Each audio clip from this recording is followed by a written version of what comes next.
all prepared very nicely for the online examination. Children, it was a very new way, not only for you, for us also. Like these unprecedented situations arise, and we have to learn new methods to improve ourselves. You never thought that you have to appear online examination. We never thought we have to give you online examination. So anyways, it was a very nice learning period and it also passed. Now let us continue with our studies. All of you open your books, your prescribed book, and let us begin with chapter 4, Women Leaders in the Freedom Struggle. Now children, in the previous class, I taught you about the freedom struggle. We, in our SST book, we started from Indus Valley Civilization and all how it began, how the freedom struggle took shape. From 1857, the freedom struggle, then it came to, and then leaders like Gandhiji and all were involved, then starting and then Quit India movement, non-cooperation movement, all these things. And what was the role of women during this total freedom procedure? In 1857 and all, we saw that Rani Lakshmibai and many queens, they participated. In later period of freedom struggle also, women participated. So women are also an integral part of the society, and they take responsibility of whatever, of happiness, joy, sorrow, struggle, anything. They stand equally with men. And here we are going to read about our freedom heroes, the freedom heroes. Hero is not always the film hero you see and who fights, and the villain, it's not. Hero is a person who does something unique which no other person can do. And these ladies, when I will teach you and when you will watch the video, you will know what all these ladies did. We will read about Rani Lakshmibai, we will read about Begum Hazrat Mahal, we will read about Annie Besant, we will read about Madam Kama, and we will read about Sarojini Naidu. Besides these ladies, it is not that only these ladies took part in the freedom struggle. There are many other ladies mentioned in the book. In the video I have mentioned it. The ladies like Azizan Bai is there. So many, it was like that, when the English soldiers, they used to go to the dancers for the recreation. At that time there was no TV, there was no mobile and all. And they used to go for recreation. And there they used to hatch, after they used to see the dancers dance and all, they used to drink and all, they used to hatch plottings and planning against Indian freedom fighters. These dancers, they used to tell to the freedom fighters that they are going to come and arrest you, they are going to catch you, they are going to execute you, kill you. And thus they also contributed a small part of the small part in the freedom struggle. So we are going to read about all these women who took active part in Indian freedom struggle.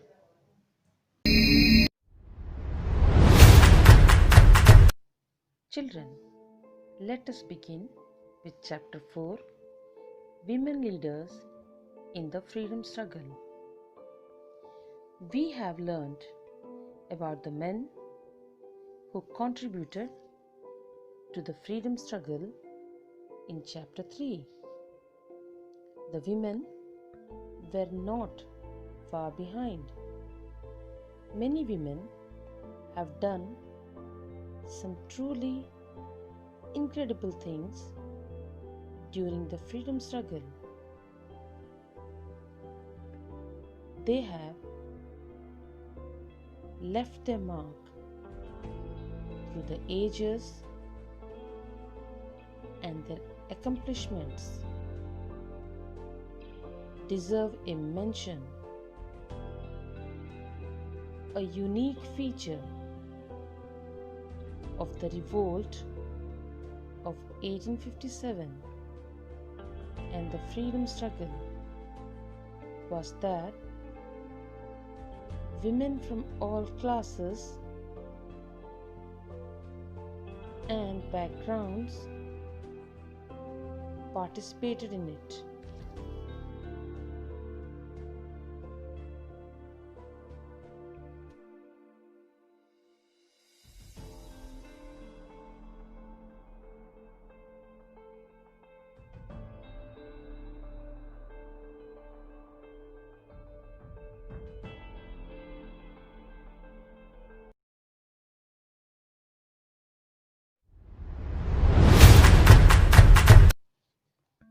Rani Lakshmi Bai, Manikarnika or Manu as she was called, was the first woman who fought bravely for the country in the revolt of 1857.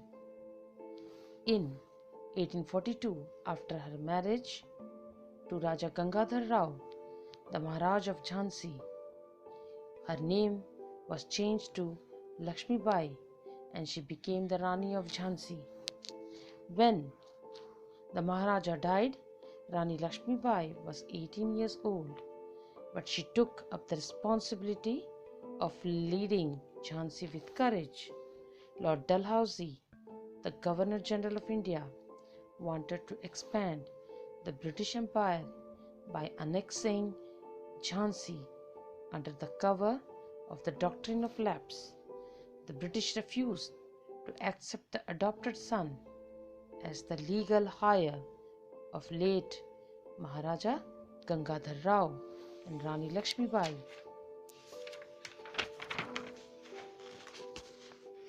The Rani stood her ground of not giving up Jhansi to the British.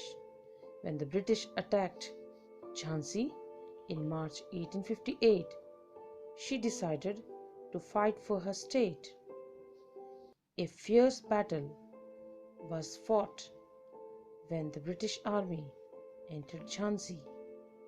Rani Lakshmi Bai tied her son Damodar Rao to her back and fought bravely using two swords in both her hands. The brave Lakshmi Bai chose to fight for freedom than to surrender. Her words, "I will not give my Jhansi to anyone," is the memorable quote taught to children till date.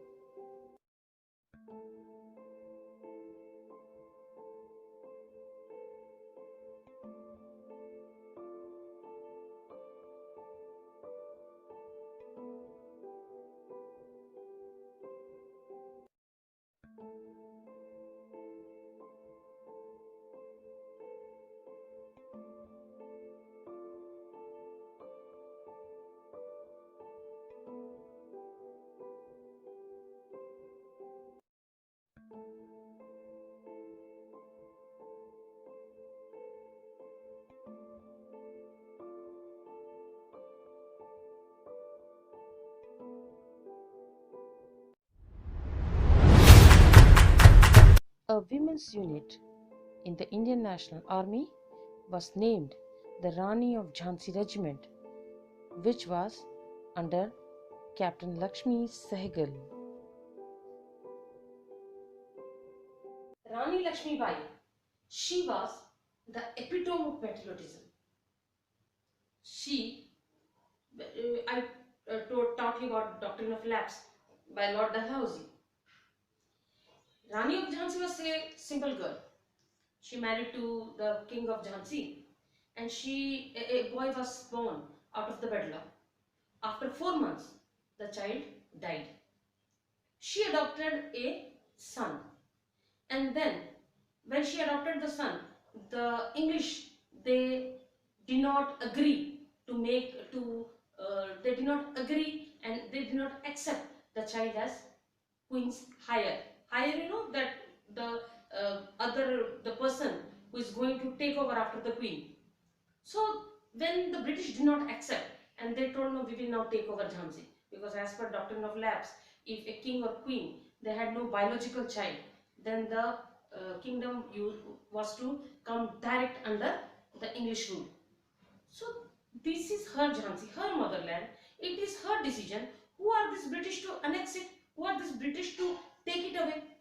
So she refused to give Jhansi, and finally she fought with the British up to her last breath, and she was so patriotic that she asked her soldiers that if she died, her body should not be given to, not be allowed by the British to be touched, and after her death, her few soldiers, they cremated her. India is also a land of brave, courageous, and valiant queens who laid down their lives for the sake of their motherland. Among these brave women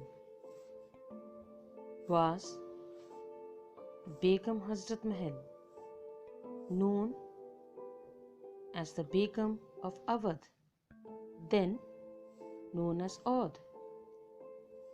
She was the wife of Nawab Wajid Ali Shah.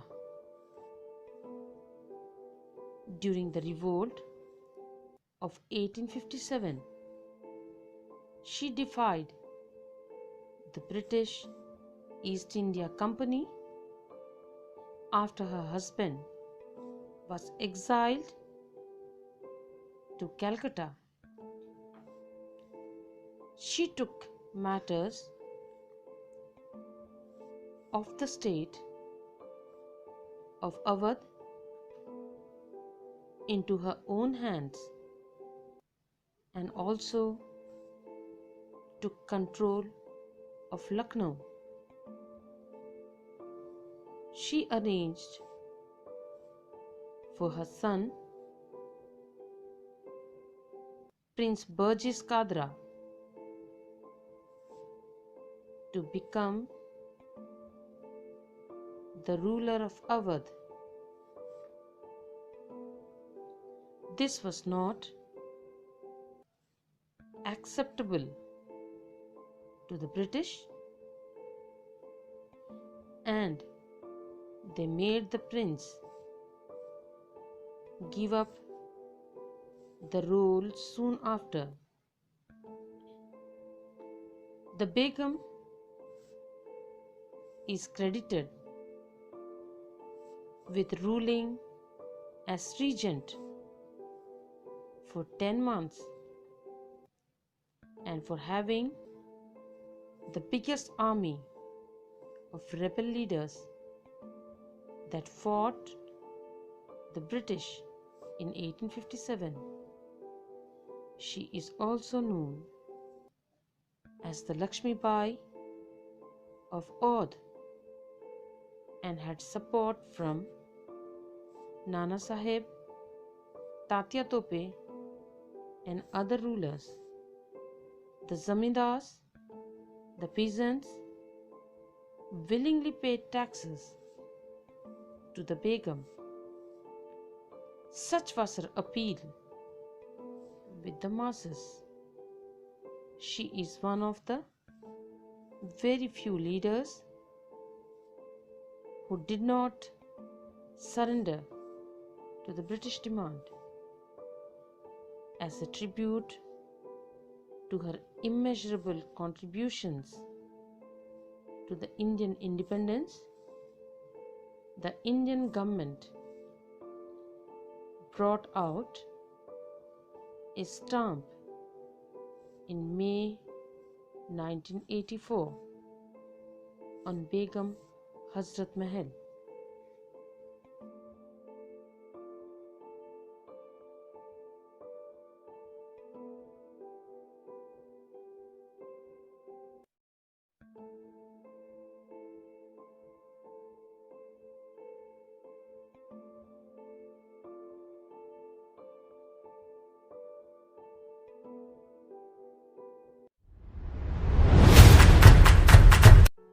Though only Rani Lakshmi Bai and Begum Hazrat Mahal are mentioned in detail, there were many other women who fought valiantly during the revolt of 1857, including Jhalkari Bai, Uda Devi, Mahabiri Devi, and Azizan Bai.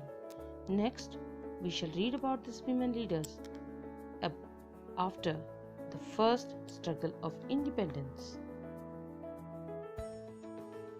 Our next freedom fighter woman was Begum Hazrat Mahal. Begum Hazrat Mahal was not a princess or not, she did not belong to any royal lineage. She was just as simple, she belonged to as simple family as yours and ours. She was a courtesan. Courtesan means the royal dancer, and the king was so much influenced from her that he made the Nawab of Awadh, he made Begum Hazrat Mahal his queen. And the Nawab of Awadh, he was captured and he was exiled to Calcutta. But Begum Hazrat Mahal did not give up. And such was her charisma that first people did not accept her because they thought that a courtesan is why to accept her. Then when she demonstrated extraordinary administrative skills, she governed the kingdom in such a fine way that people were much more influenced. Then she raised an army of women, and such was the training that it was difficult for the English army to find out that whether it is a man or woman fighting. The British never knew, or the enemies, they knew that this is a woman when she fell from the horse on the battlefield and her turban was removed and the long hairs that uncoiled, then only they came to know that this is a woman. And these women were they were skilled with art of battling, art of battle, fighting, war fighting. So, Begum Hazrat Mahal, she gave a nice competition to the British, but finally she was killed. Annie Besant is well known in the history of India as a women's rights activist, writer, and orator, and supporter of Indian self-rule. She was actively involved in the freedom struggle and joined the Indian National Congress. She helped form the Home Rule League and campaigned along with Lokmanya Tilak. She believed in and fought for democracy in India and equal status of Indians within the British Empire. She was elected president of INC in 1917. She was also the first woman president of Indian National Congress. She was also actively involved in social work and in establishing educational institutions in India.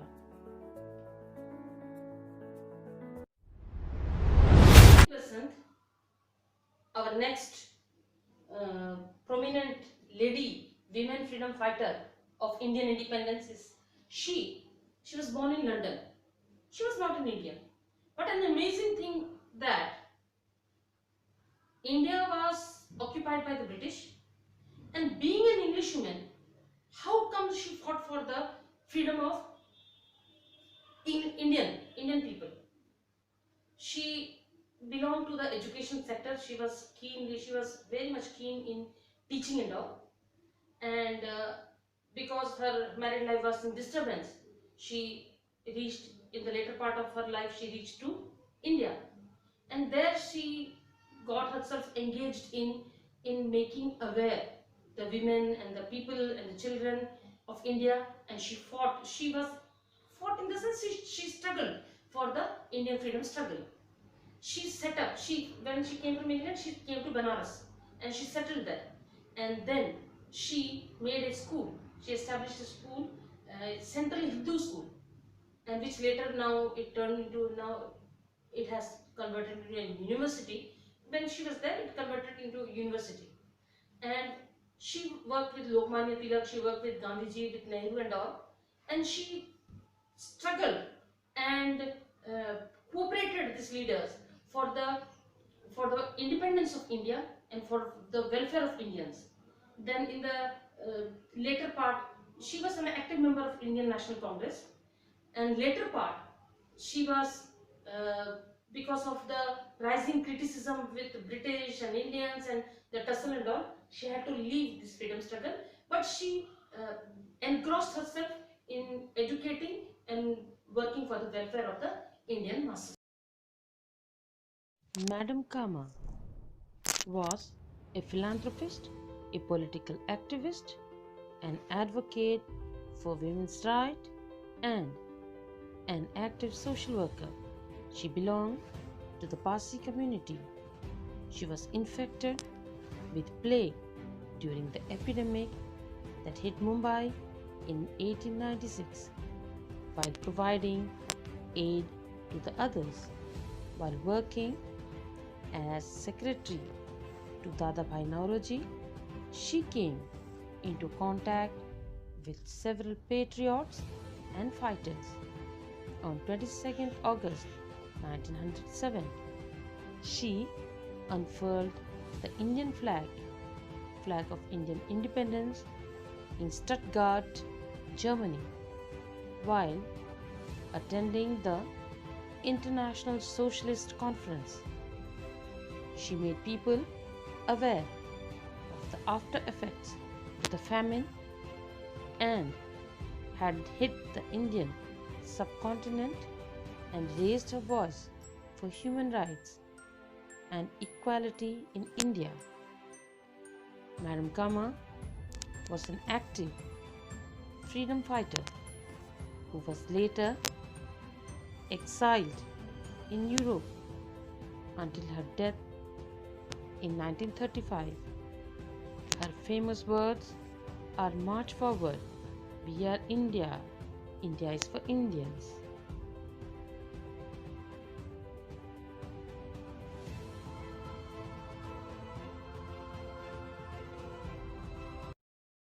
Next freedom fighter lady who struggled for Indian independence was Madam Kama. She is credited to introduce the tricolor uh, which is the national symbol of our identity.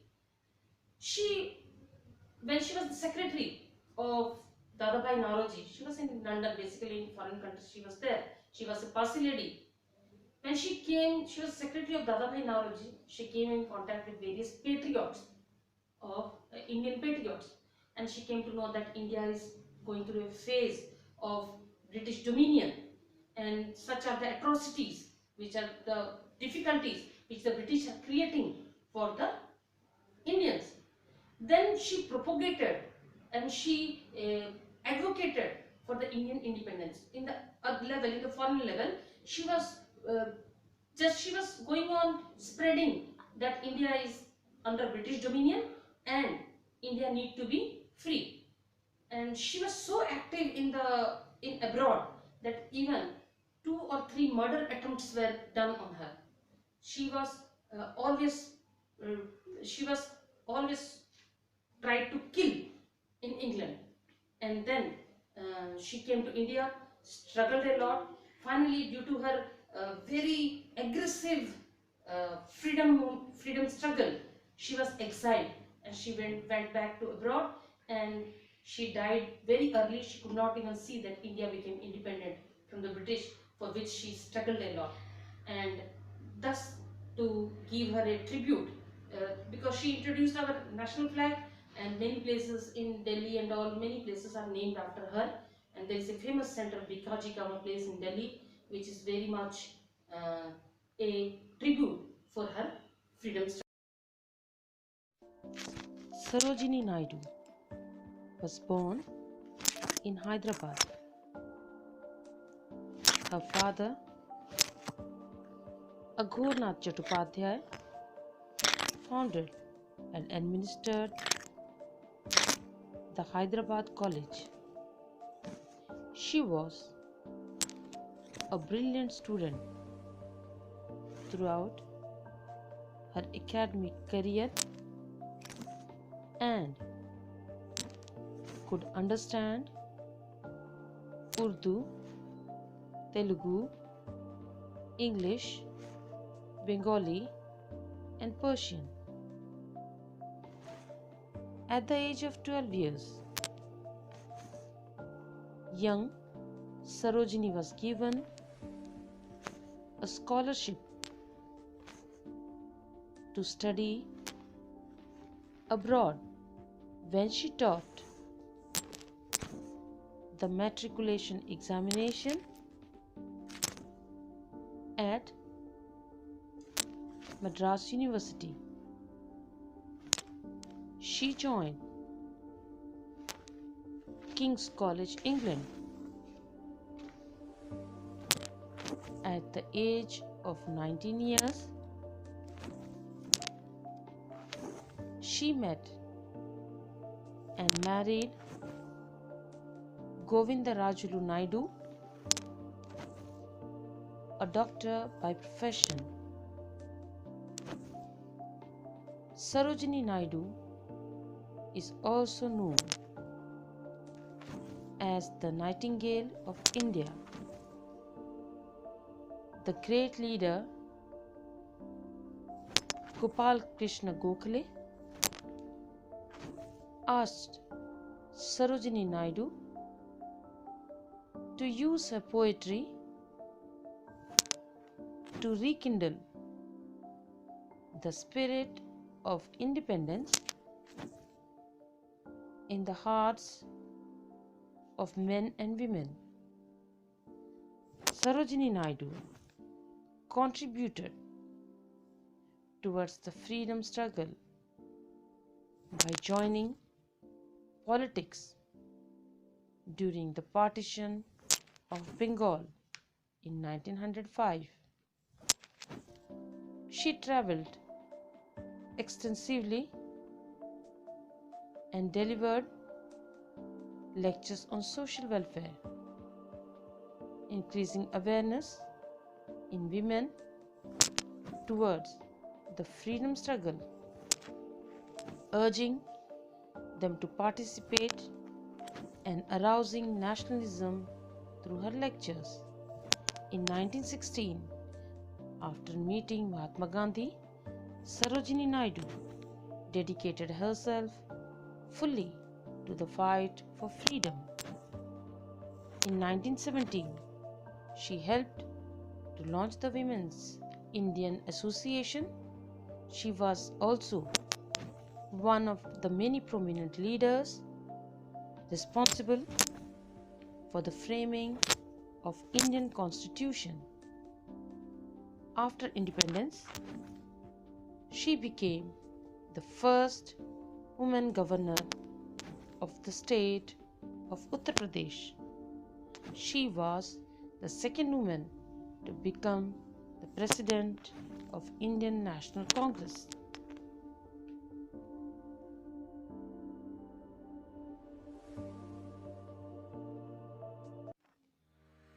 In a historic event, for the first time, women combat pilots have been inducted into the Indian Air Force on 18 June 2016.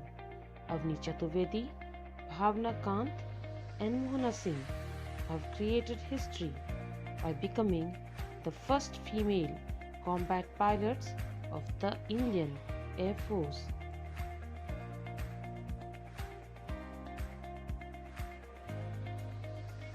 Next lady or next woman who played an active role in the freedom struggle was Sarojini Naidu.